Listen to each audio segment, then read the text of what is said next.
Hi, so we are still in this like English style garden. What is this place called? Do you know what area we're in? That mansion is back here. Yeah, we're right behind the lean-to greenhouse.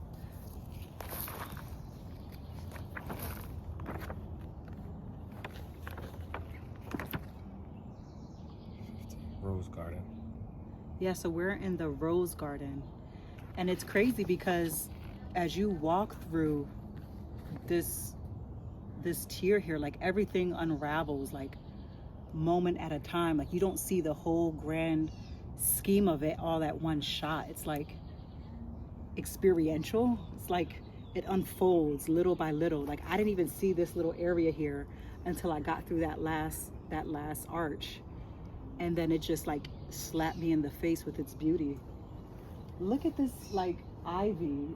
What, I don't know what this is. It's like, oh, you know what? I think they underplanted it with like a wild, like a Chinese rose, a Chinese climbing rose, and then like ivy. So it's like starting to layer in, and then you have the wisteria that takes up this whole wall, and then they just build it this little area here, this just a little cutout, and you have these beautiful little flowers. Remember we had this that one year when we lived at your mom's. What was that called?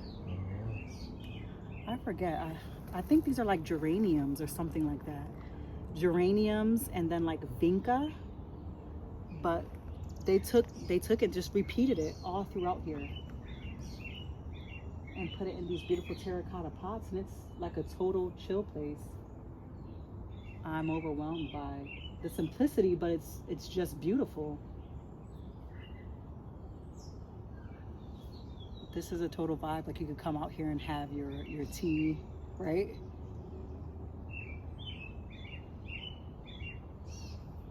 I love it. And just hearing the birds in the back and just seeing the beauty.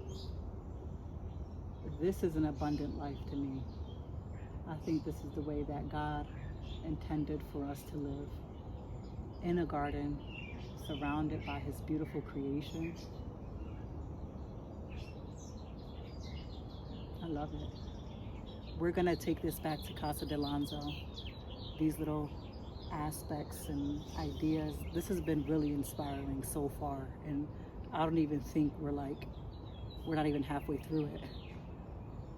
Still so much more to explore, but I could stop here and be totally satisfied. This is definitely giving me England. They got the title, it's well deserved. I feel like we've traveled like out to like the Cotswold or something like that.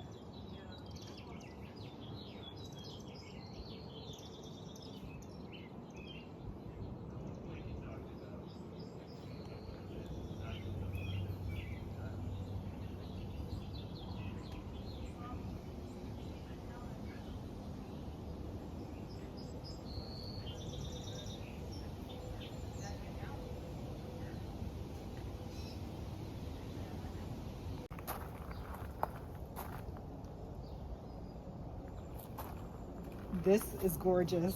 I just bumped into the most beautiful moment. We were sitting here this whole time. I didn't even know it's more unfolding, more unraveling of the beauty that I'm just surprised by. He literally got me gasping. So I'll do a reenacting like of it. I went, oh my goodness, look at how beautiful.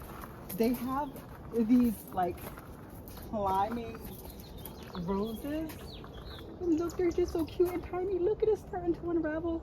How cute is that? How cute. And then it provides such beautiful shade. Look at this beautiful lattice work.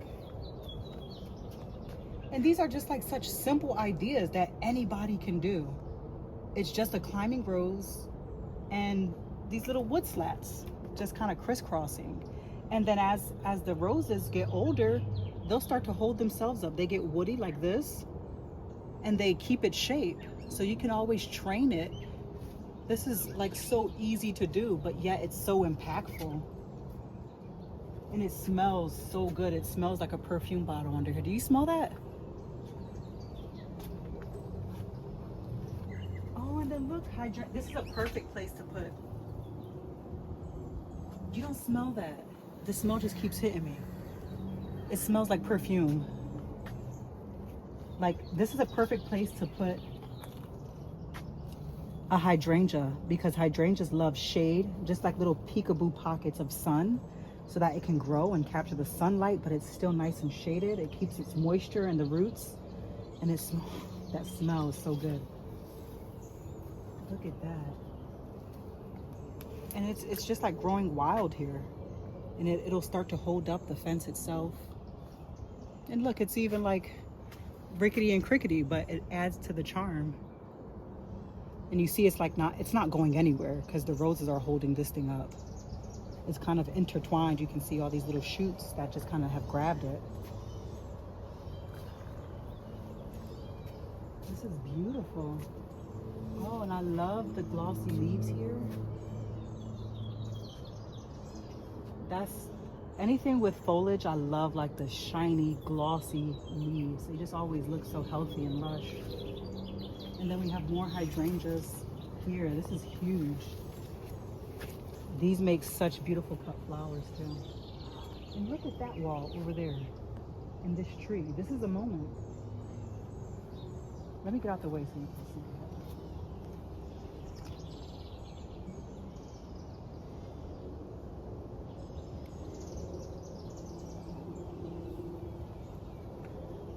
And then you have some beautiful little white popcorn looking roses. And I think the older that I'm getting, I'm starting to appreciate like shaded areas. When I first started gardening, like I was all about like the open, just pops of color, pinks and purples and yellows. But now, like, look how impactful that is. It's very like muted, but it's a moment. You have the different foliages, the light green on the tree, and it just kind of shimmers in the wind. And then you have the ivy climbing up, dark and glossy in the back. And you can see this interesting like rootstock. It's beautiful.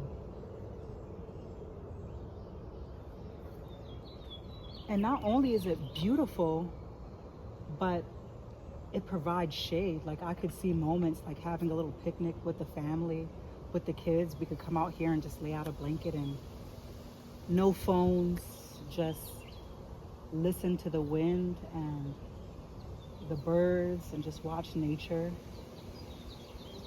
Just listen.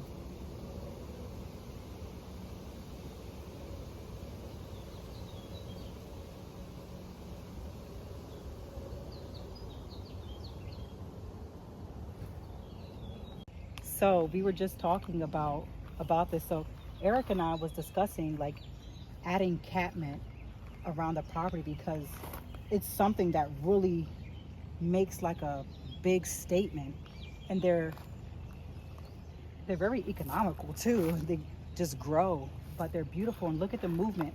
Imagine, there's wind coming through, the amount of movement that you get, and it's like, look at me when it kind of waves in the wind. The beautiful purple tips there. And then the ironwork. Look at this beautiful ironwork. And then up top here we have wisteria. How they've just taken these like invasive plants that most people would classify as invasive, and they incorporate it in the garden, and it provides shade. It's actually useful.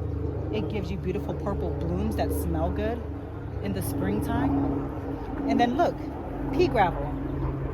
Look at the statement this has. I think the most expensive thing in here, sorry, there's a helicopter or something.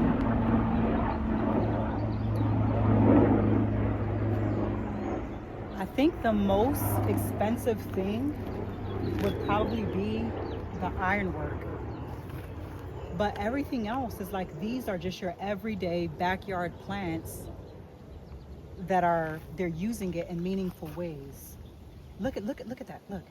Look at the wind, how it just blows in the wind.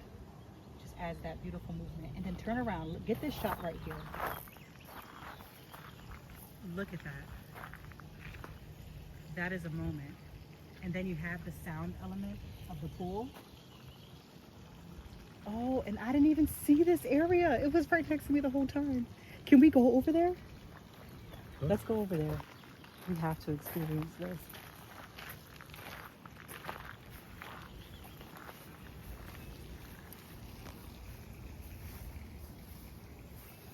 Very English style. Again, just using big drifts of catnip and purple flowers. It's really impactful. Just repeating the same.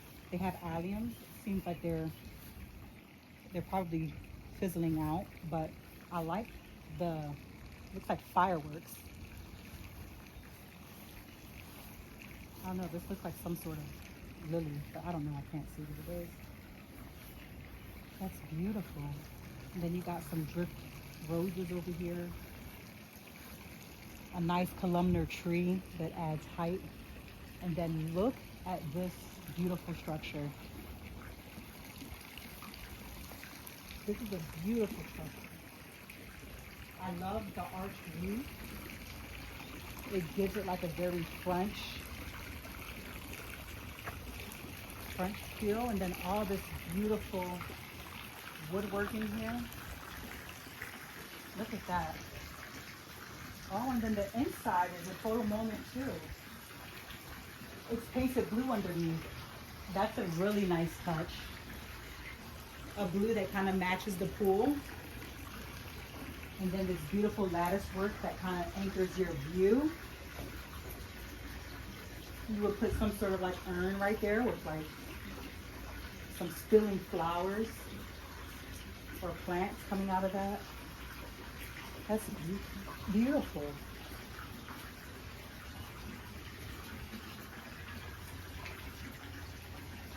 And then again, we have some like beautiful baptisia. I think that's what that's called, baptisia. Very pretty. And then this is a boxwood too. This is one of the boxwoods that we seen when we were shopping. It's a boxwood or a holly. One of those, but I think it's a boxwood. And then look, you can even see the backdrop of the river here. Is that Delaware River? Mm-hmm. Wow. I just want to jump into that pool. But it does say no swimming.